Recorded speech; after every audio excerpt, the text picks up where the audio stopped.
Hello everyone, my name is Sai Nandan Reddy. Hi. Thank you very much for your response, and I'm so glad to present before you my concept today, which is self-efficacy. What is self-efficacy? Self-efficacy is the belief which you have within you. Belief which you have within your inner potential to achieve the goals. So simple. It is also related to your belief in your cognitive abilities to overcome certain obstacles which you face. So it's all about your perseverance and determination to achieve a specific goal. There are certain factors, 5 factors which determine your self-efficacy. And the first one is experience. See, if your belief within you determines your ability to achieve your goals or success or failure, then each and every success or failure which you experience also affects your belief within yourself. So let us understand what are the things which determine our ability to achieve success or failure. So it's all about our cognitive abilities. That means how we think, the skills which we have, the knowledge which we have, the wisdom which we have, and the experience which we have, and ultimately the habits which we gain. The habits which we gain over a period of time. See, as you all heard of a proverb, that is, old habits die hard. So what does it mean? It means that, see, whatever you create within you, all the habits which you create within you are because of your repeated actions. So it can be mental, emotional, physical actions. So as there is one more saying that successful people don't do things different, they do things differently. But I disagree with that. I think that successful people, they have successful habits. They rely on the successful habits. Those who are not successful, they think that they are doing things differently, but it's not like that. They have successful habits which they have created right from their childhood.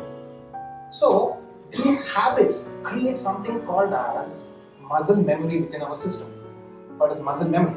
For example, when you're driving a car, when you're learning for the first time to drive a car, you're very careful about the road, about the accelerator, about the gear, about the speed and everything.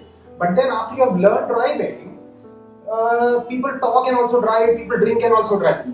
So it becomes so natural. The point is, these habits are semi-automatic. We do not think, it just happens. And successful people have these such kind of habits which have developed over a period of time. Right? Now, there is one example which I would like to give you, something called as bodybuilding, which you all know. So what is bodybuilding? Let us assume that in 1 year, a person has gained certain amount of muscle mass, okay, and then after 6 months, he did not do any workout.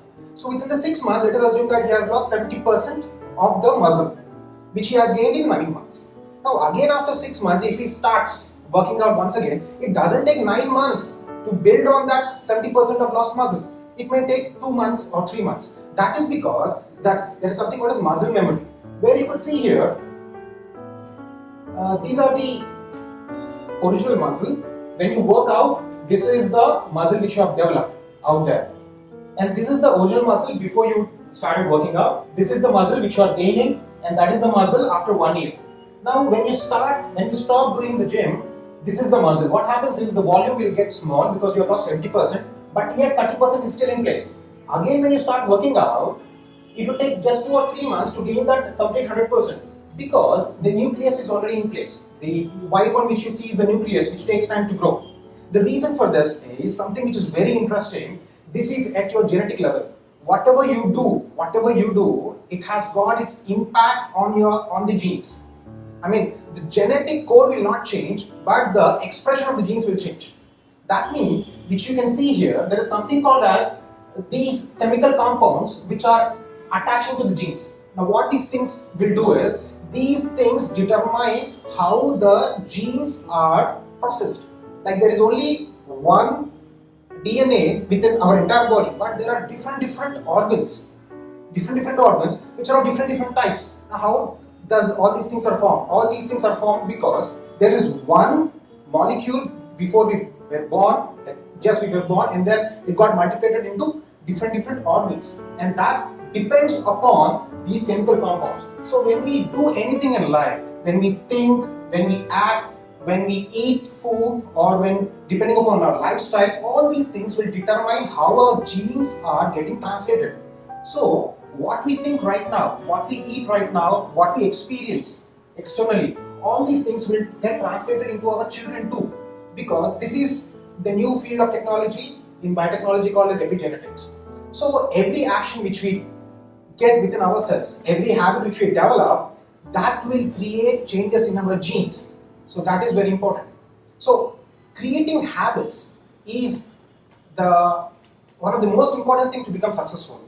There's one more example which I would like to give you. In 1944-45, there was famine in Netherlands. It was called as Dutch famine, hunger famine.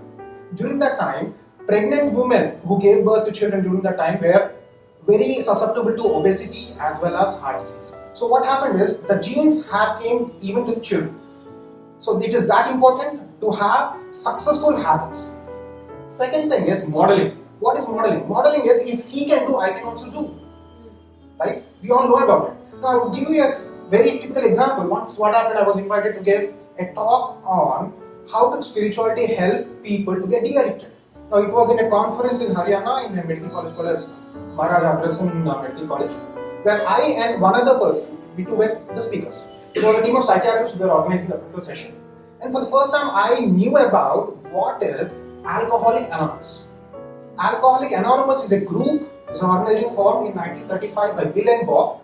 Now these two were alcoholics, actually addicts, but these people have created this particular organization so that various people can become de-addicted. And this works in a very informal way. There's no structurized stuff like that. These people have 12 points which all this program is based upon. First point is, you should understand that you cannot de-addict yourself when you are little powerless. And the second point is, you have to believe that there is a higher power out there which can heal you, right? And there are another 10 points. So basically what is this all about is, it's a group of people, and these meetings typically start with a prayer, and then people who are de-addicted, who are able to maintain their sobriety, they talk. So they explain their emotions and everything which make them sobriety, make them exist, make themselves being sobriety. So what happens is, when he can experience sobriety, why can't me? So this is the thing which is making everyone, like thousands of people all over the world, it has got branches all over the world. So this is a simple thing. This is the only concept on which it is based, where people change themselves, seeing the other person being changed. And the third thing is social persuasion. Social persuasion is all about encouragement and discouragement. There is an experience in my lifetime. It's an experience which we all go through. What happens is, if we get a particular product in our life or particular situation in our life, we feel happy, let us assume. And if we lose the same thing, we become very unhappy. The degree to which we get happy initially is X, let us assume. The degree to which we get unhappy if we lose the same product is 2x or 3x. So that's the situation. So this social persuasion is something like that. If you encourage a person, the degree to which he gets high self-efficacy, his belief in his own ability increases by X, let us assume. If you discourage a person, self-efficacy will fall by 2x or 3x. So that is the situation. So this affects self-efficacy. And the fourth point is physiological factors. For example, if my turn was coming, the next, I was feeling goosebumps in my stomach. So this is something which I feel every time. But then people with high self-efficacy will take it as a natural, normal thing which happens. And then once you go there and you talk, it goes away. But people with lower self-efficacy, will feel that their ability is so less. Their ability is less. That's the reason they are feeling all this, right? And the final is perception of ability. What's perception of ability? Perception of ability, there are two perceptions of ability. One is fixed and one is flexible. People who are fixed perception of ability, they feel that they cannot grow. What they have is what they have. What knowledge they have, what capabilities they have, what skills they have, that is what they have, they cannot change. An example is, well-known example, elephant with a chain. Elephant thinks it cannot move. So it's a fixed perception of ability. And another thing is flexible. Flexible ability of perception, the example for this is we all. The reason is, we all are from various backgrounds, various educational qualifications, and various age groups, and we all are quite busy. Most of the people are working, but they come here with a sense of creating a change within the society or creating a transformation within themselves. So I think IATD is example for those people who are having perception of ability. Let us give a clap for IATD people.